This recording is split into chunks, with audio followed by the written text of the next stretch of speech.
This is a cross section through the spine.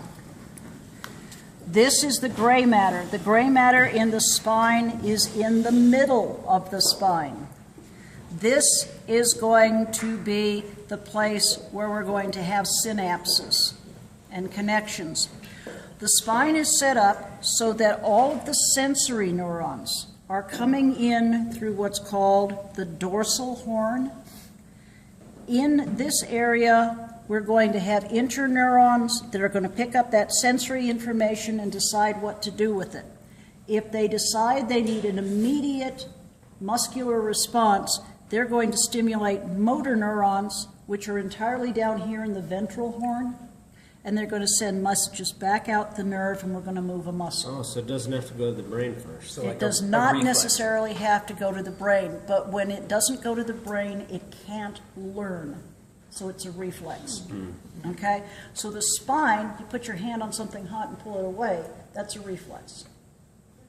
You don't change how you do that. So messages in, interpreted out. It's real quick and easy. Now, the messages that come in through this back part here that don't synapse in the gray matter of the spine go up the spinal column to the brain from this dorsal side. So this whole area here is myelinated tracts heading superiorly up into the brain. Okay, so this is dorsal, it's sensory, it's going to go to your somatosensory cortex and be put in the dorsal part of your brain. So dorsal sensory information goes up dorsal tracts to the dorsal side of your brain. Easy. Okay, information that's decided on in the brain comes down the ventral part. It comes down through myelinated tracts here. So this is the descending information. And it's going to then synapse here and send motor messages out where it is necessary to send the messages out. So, gray matter on the inside, dorsal is sensory, ventral is motor. One other feature here of some importance, this lump right here, is where the sensory neurons have their cell bodies, because there's not enough room in the dorsal horn to have the interneuron cell bodies and the sensory nerve cell bodies. So they're kept right outside here. Is that the ganglion? That's the ganglion. This is the dorsal root ganglion, and it's where the cell bodies of the sensory nerves are. Cell bodies of the interneurons are here. Cell bodies of the motor neurons are in either the lateral here or the ventral here. The lateral only exists in the area where we have connections to our internal organs through the ANS. Discussion on that next Friday after the test, but you need to know now lateral is connected to the ANS. Okay, so that's virtually everything here. Dorsal is sensory, ventral is motor, white matter is going either up or down to the brain, and we actually do have responses that we can pull off there. Okay? Next one. This little bitty guy here and this one here. Essentially, it's going to show things on this particular model. There's very little here that's going to tell us anything about sensation, except that we've got one Pacinian corpuscle down here. Okay? This one has the Pacinian corpuscle down here. This is a Ruffini. No, this is a Ruffini. This is a Krauss end bulb, but you're only going to find that inside the body. And this is a Merkel disc. I don't see anything. Okay, that must be free nerve endings there. Those just going up through that layer. Okay, so it doesn't give us a great deal of detail, but you can see any place we've got these white and pink things. That's sensory, and we have a nerve coming up here connected to the hair root as well. So that's about the, oh, yes, we've got another nerve here that's coming up, and those are the tactile discs that are on the stratum basale. So I've got all of the sensory stuff on here. I may go along and get some tape and label each of those before we give up with it, okay? So those are the skin. These are your free gimmies, okay? Olfactory area, place where we're going to be picking up taste receptors. I don't have any neurons that I can show you here, and this one doesn't even have the olfactory bulb. So smell and taste, minimal. That's smell, that's taste. We know that already. Move on. Okay. With the eyes, this is a tear duct or tear-producing gland. The tear duct runs underneath here and flows across the cornea. This is sclera. This is cornea. Both of them make up the fibrous tunic.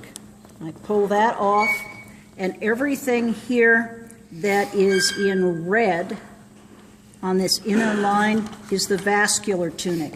There are better examples of the vascular tunic here. That whole brown area is supposed to be the blood supply into the eye, okay? This is the vitreous body, the fluid that's supposed to be inside here, and I've actually got a lens there, but it's not going to stay in place. All right? This is the cornea and the pupil. My finger is sticking through there. And then the iris is brown. This area back here is retina.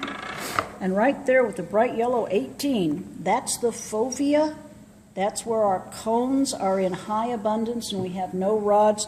That's the point at which the focused light is going to come back and strike. One other thing about this particular type of model, this one shows back here the optic nerve. And if I pull this out, the fovea is off center. It is not at the optic nerve. The optic nerve is actually your blind spot. There are no rods and cones there, just myelinated axons. And then the fovea is off to the side, okay? So that's pretty much everything here. That's a lens. The white lines there are supposed to be the ciliary fibers that are pulling on the lens, and the rest of this is the musculature that's operating the focus mechanism. So that's pretty much the eye. On to our ears. Outer ear area is everything from here to here. This is the auricle, the helix, the lobule or lobe. This is the auditory canal.